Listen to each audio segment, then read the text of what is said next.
Good morning guys, Sunday na naman and kayo gising ko lang. Luta naman, wala naman akong gustong sabihin kundi ah, sana maging happy ka. Sana ano, tuloy-tuloy lang. Ah, Dito ako ngayon sa harap ng laptop. Simulan ko ulit na mag-edit.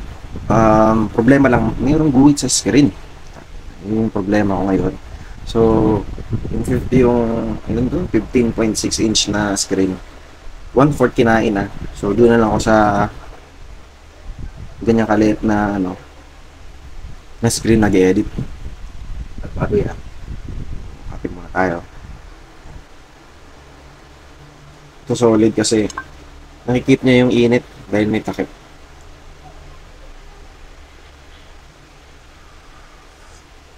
Hindi pa mainit pa yun. Ay, sarap.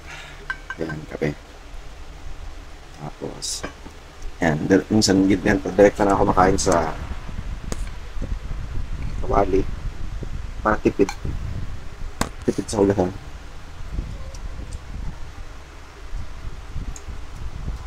First time ko nga pala ang tawag ito, live stream. Andito live stream. Mag-record ng sarili ko na walang script. Kwento lang. Ayan. So, walang magkwento kasi nakaka-boring pag kumakain ka tapos wala kang ginagawa. Ah. Naisip ko, why not sila? Mas pakilala niyo ako. Yes.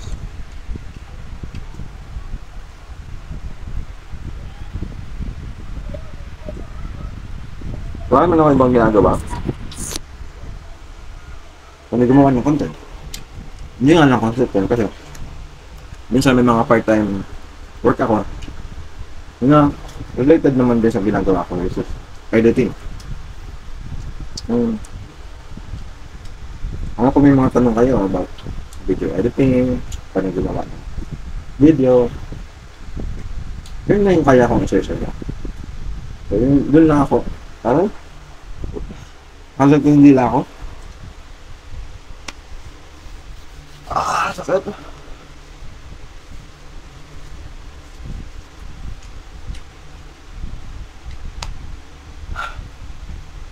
Sino kayo nakaalala sa akin? Number 10. A, B, C, D, E, F, G, H, I, J. Gingerly. DJ. Hanap ka. DJ lang pala din sa kabila. Miss na naman ako. Grabe naman ito. Kasi nag-prepare ng pagkain ko. Thank you sa food na masarap. Kanina kumain na kasi sa nagagigising ko lang. Late na kasi ako nagigising kasi kahapon 3 AM na ako natulog. So ngayon pa naman ako. Ngayon matulog.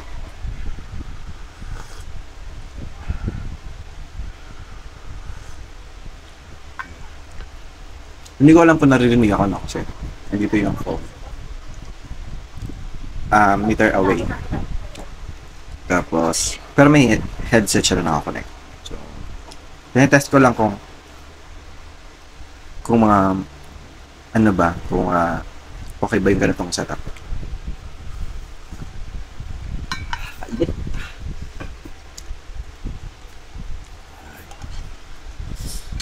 Whew.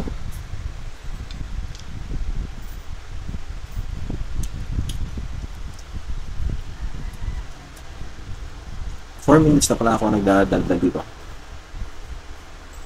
Yung nag-chat. Bro, may binakal ako. Yun. May binili daw siya. Nag-chat yung kapatid ko. Binakal daw siya.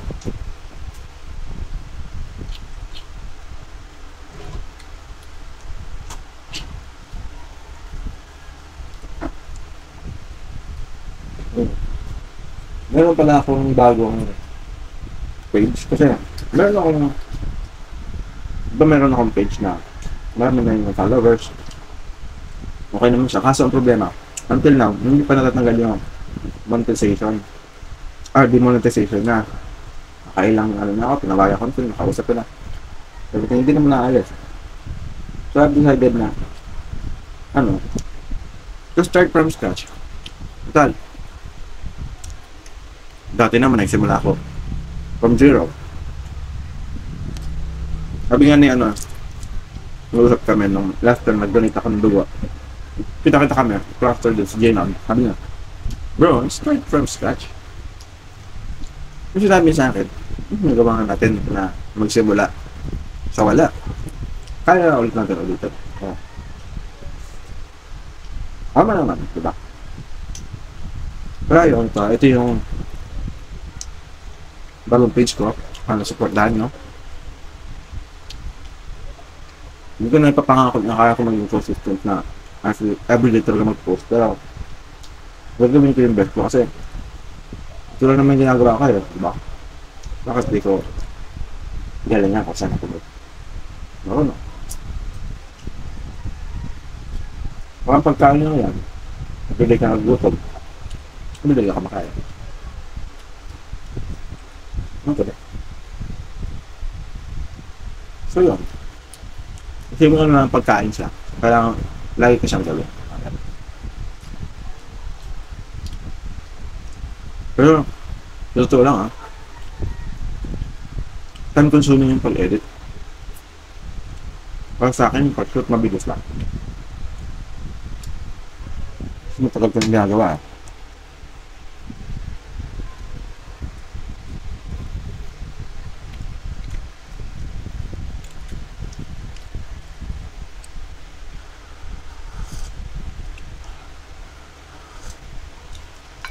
Oops. Sa mga nakakapanood dito, mag-iwan na kayo ng baka para tulungan tayo.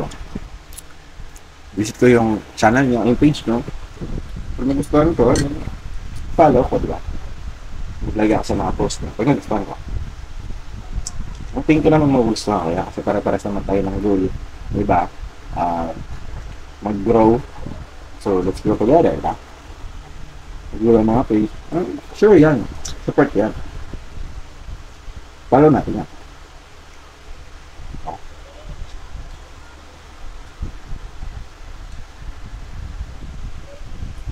Ano yung pagkalokohan yan, ha? Diba, ganyan.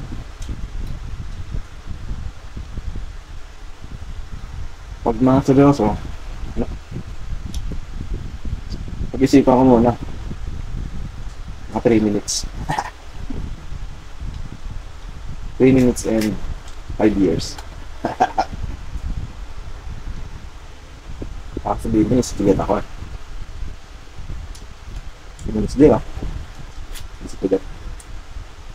Wala talaga akong topic. Kung ano lang pumakot sa isip ko, yun sabihin ko. Maganda yun kasi. Pero may freedom kang magsalita about anything. Wow, English yun. Pero mas maganda may topic kasi bala doon ako may kutsumento ba? Saka na yun. Since first, ano ko to? Magital yan?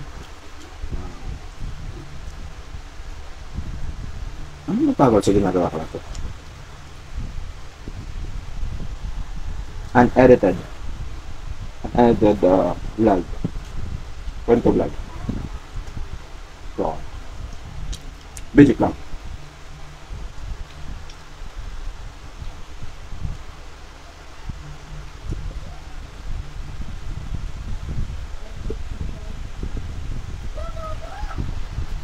So, wag nga pa na mga solid supporters natin dyan.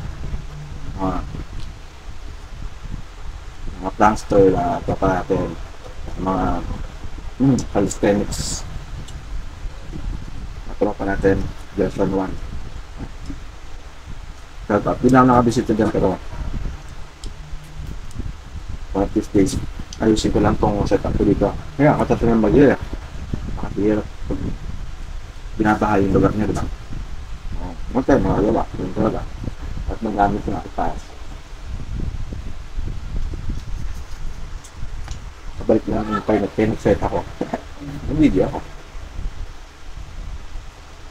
Mukbang. Pawagin.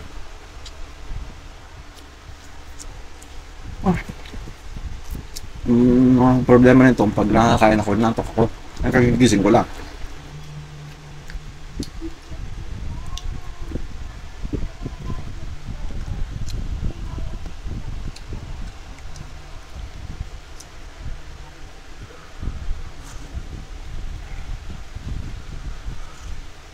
Ay, sarap ng kape talaga.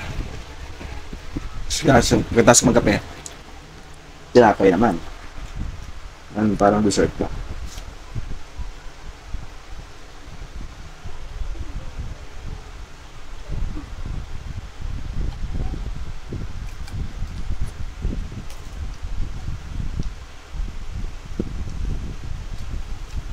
Yung chat pala yung kapatid ko. Namatay na yung papi namin dun sa Pampanga si Una. Kawawa naman. Bait pa naman nun. Bilang lang pa naman namin ng dog food yun. Papi food. Bakit kaya namatay? Kasi ano yan eh. Yung dumidede pa siya, tapos may nanay na nila. May nanay na sa mama. Pero ano mga 2 weeks na siya doon. Ba't kaya kaya gano'n?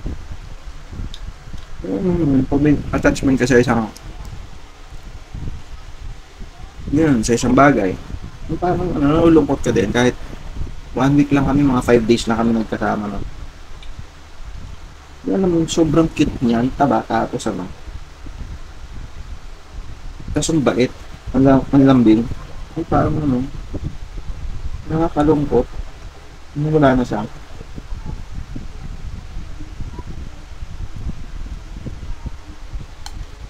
Pero may kapalit. Yung kapatid ko naman na isa. So, nakob na yung kinuha na lang sasakyan kasi a week ago nagkasakit yung baby nilang dalawa sa hospital. Tapos nabenta nila yung sasakyan nila. Nabenta nila ng mga 290 kaya gano'n. Tapos, bumili na lang ulit sila ng bago. Parang yung upgrade sila. Nag-upgrade sila. So, ando, panibagong bayan nga naman. Pero, yung parang kailangan mo mag-move on sa mga bagay na nangyayari sa baka pagsubok, wala mo bayad mga hospital bills like sila. Alam ko, more than 100,000 yung binayaran nila. Kung wala silang work. Diba? Pakahirap yung hanapin. Saan ka mamamutang ng ganong halaga? Importante na talaga na. Pag bata pa, hindi mo naman pwede sabihin, huy, maging healthy kayo, huwag kang kumain ng malalamig, huwag kayong mag-exercise kayo. Hindi mo naman sabihin mga bata ganun, di ba? So, talagang yung responsibility nandun sa parents. Ang hirap, di ba? Mag-work ka kasi may mga bata. Tapos biglang may ganun bayarin. Tapos palaging emergency fund nyo. Tapos pati mga properties mo na ipundar mo for like 5 years na pinag-ipuran yung dalawa na mag-asawa. Magpupunta lang pambayad sa mga emergency. So, sobrang hirap. Guys, sobrang hirap na. Ano yan? May pinagdadaanan tayo. Pero, it's part of the challenge. Nabubuhay ka para, di ba? Para galingan, para galingan mo sa buhay mo. Kasi wala na may mong tutulungan ako. Mag-isa ka na, di sarili mo lang. Tulungan mo sarili mo. Dalawa kayo, di dalawa kayo magtulungan. Walang sisihan. Pero na. Tapos, good news yun kasi, di ba, may kumbaga, na-approve ka ng isang sasakyan na ano yan, van yun. Yung parang pang travel na basta maraming seaters. So, na-approve ka nun, ibig sabihin, maganda yung credibility mo sa bank, yung financial stability, basta, ganun, maganda yung financial status mo. So, ibig sabihin, kaya na bayaran, ba? O kapag kami ganun kang obligation, monthly obligation tawag, kasi babayad ka ng, magkano yung down payment, tapos monthly, mga ganun kang obligation, mas gagalingan mo sa mga ginagawa mo. Kasi, may obligation ka na naman so, bago. So, if you're going to use it for business, maganda yung purpose mo, di ba? So, hindi siya magiging liability na araw-araw, iisip mo, paano ko babayaran ito? Kami kumuha ng ganito, pampasikat lang or pang-hype lang ba? Diba? So, ano yung purpose? Ba't sila bumili? Yun din yung inisip ko na. Siguro time na din para, di ba, mag-expand sila into something like a business na pwedeng mas ma-challenge pa yung kakayanan nila na mag-manage ng isang bagay na from there, mag-grow sila. Eventually, diba? Magiging successful sa buhay habang lumalaki mga bata. Diba? Naisip ko rin sarili ko. Ano? Sarili ko. Magkwento ako ng about sa ibang magaling ko magkwento about sa ibang bagay. Pero pag sa sarili ko, hirap. Minsan, tamaan ka talaga ng realidad eh. Wala akong maiyabang kundi mga kapatid ko lang kasi wala, yun yung kayamanan ko. Kapatid ako. Tapos, yung ibang bagay nga na mayaman ko, hindi ko maiyabang kasi hindi ko naman hawak. Baga, may kontrolado. Masaya kasi. Masaya kasi, ano. Wala. May mga bagay na nagpapasaya sa atin na pag naisip natin, hindi mo naman pwede ikwento, pero ayaw mo naman ikwento. Ayaw ko ikwento kasi syempre, yung mga parts sa buhay ko na gusto ko, tinatago ko na lang. So, private na lang na masaya ako about it. Itong prank talaga na ginagawa ko. Ito yung parang gusto dito mag-settle sa ano. Yung parang ano, pagiging komedyante, yung sa other side ng ano, ng sarili ko na papatawa ako in public. Tapos wala akong paki kung ano yung ginagawa ko dyan. Pero gagawin ko lang siya. Doon ako masaya. Minsan lang, pag wala akong makasama sa pagsushoot. Hindi ko pa siya talaga ginagawa na. Parang tinitritas talagang business na, may production, gano'n. Pero so, eventually, di ba, pag naisipan ko na, tinitingnan ko pa kasi kung paano ko tatimingin.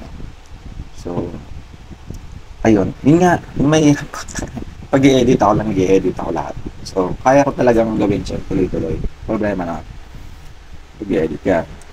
Gusto ko sana, ano, may maturuan ako na paano ng editing style ko. Simple lang naman to. Saka na. Plan ko rin lumipat ng bahay. Siguro pag nakalipat ako, that's the time siguro na force ko na magkakaroon ng sariling editor. Kasi may lugar ako kung saan ako sila i-train, di ba? Ilang minutes na to? 19 minutes na, grabe. Pagka siguro talent ko talaga mag-dadak-dak, no? Magsasalita.